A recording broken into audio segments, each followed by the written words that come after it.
ಅತಿ ಕಠಿಣ ಶಿಕ್ಷೆ ನ್ಯಾಯಾಲಯ ನೀಡಬೇಕು. ಅದು ನಾನು ನಿಮ್ಮ ಜೊತೆ ಇದ್ದೀನಿ. ಇದೇ ಸಮಯದಲ್ಲಿ ಪತ್ರಕರ್ತರಿಗೆ ಅವರು ಸೇಫ್ಟಿನ ಒದಗಿಸ್ಕೊಡ್ಬೇಕು ಸರ್ಕಾರ ಈ ಸಮಯದಲ್ಲಿ.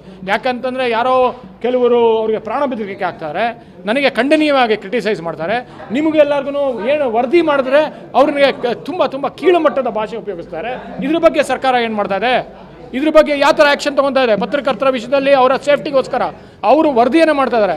ಅದಕ್ಕೋಸ್ಕರ ಇಡೀ ಪತ್ರಕರ್ತರ ಸೇಫ್ಟಿಯ ದೃಷ್ಟಿಯಿಂದ ಅದು ಸರ್ಕಾರ ಇಮಿಡಿಯೇಟಾಗಿ ರಿಯಾಕ್ಟ್ ಮಾಡಬೇಕು. ಒಂದು ಸೈಬರ್ ಕ್ರೈಮನ್ನು ಅತಿ ಹೆಚ್ಚು ಇನ್ನೂ ಗಟ್ಟಿ ಮಾಡಬೇಕು, ಶಕ್ತಿ ಕೊಡಬೇಕು, ಅವ್ರಿಗೆ ಇಮಿಡಿಯೇಟ್ ಆ್ಯಕ್ಷನ್ ತೊಗೋಬೇಕು ಅಂತ ಹೇಳ್ತೀನಿ.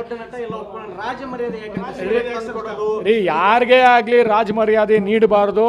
ಅದು ಯಾರೇ ನಟ ಆಗಲಿ, ಅದು ಯಾರೇ ದೊಡ್ಡ ಸೆಲೆಬ್ರಿಟಿ ಆಗಲಿ, ಯಾವುದೇ ಮಂತ್ರಿಯ ಮಗ ಆಗಲಿ, ಅದಕ್ಕೆ ರಾಜ್ಯ ಮರ್ಯಾದೆ ಕೊಡಬಾರ್ದು. ಅದನ್ನು ನಾವು ಪತ್ರಕರ್ತರು ರಿಪೋರ್ಟ್ ಮಾಡ್ತಾ ಇದ್ದೀವಿ. ಅದು ಯಾರು ಅದನ್ನು ಇನ್ವೆಸ್ಟಿಗೇಟ್ ಮಾಡ್ತಾರೋ ಇಮಿಡಿಯೇಟಾಗಿ ಕಮಿಷನರು ಹೆಸರು ತರಲಿ, ನಾನೇ ನಿಮ್ಮ ಜೊತೆ ಸೇರ್ಕೊಂಡು ಧರಣಿ ಮಾಡ್ತೀನಿ. ಅಲ್ಲಿ ತನಕ ನಾವು ಒಂದು ಸ್ವಲ್ಪ ಸಮಯದಿಂದ ಒಂದು ಸ್ವಲ್ಪ ಅವ್ರಿಗೂ ಟೈಮ್ ಕೊಡೋಣ, ತನಿಖೆ ಸರಿಗೆ ಮಾಡಲಿ. ಇವಾಗ ಎವಿಡೆನ್ಸ್ ತುಂಬ ಮುಖ್ಯ. ಫಸ್ಟ್ 72 hours ತುಂಬ ಮುಖ್ಯ.